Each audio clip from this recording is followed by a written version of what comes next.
Hello, May. Good morning. This is me again, Char. So, I know OA ko. OA akong gibash na nako akong sarili.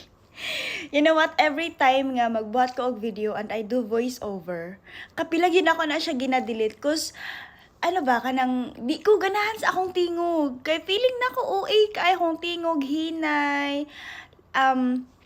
As in murag slow motion.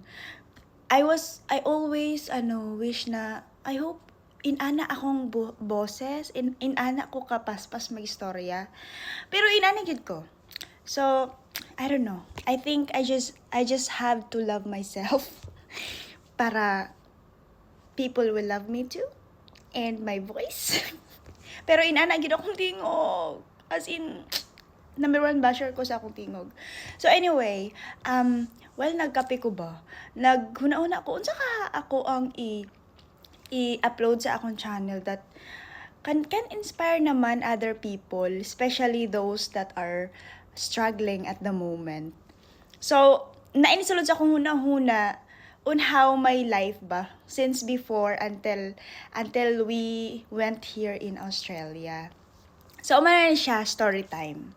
So, nagdako ko nga pobre me.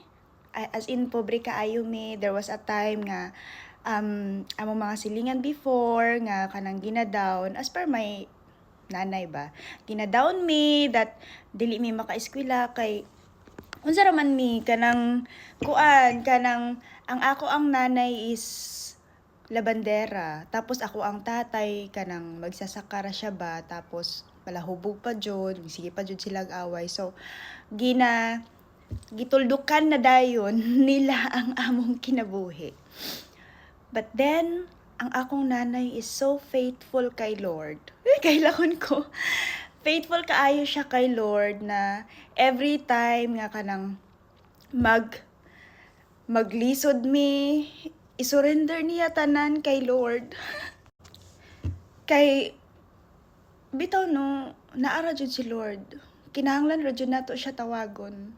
I mean, nagulat ra jud siya kung kanus ata mugunit sa iyahang kamot. So, dili di na ako kaya mag-story time about sa mga kinabuhi kay maghilaka ra ko. Giaton.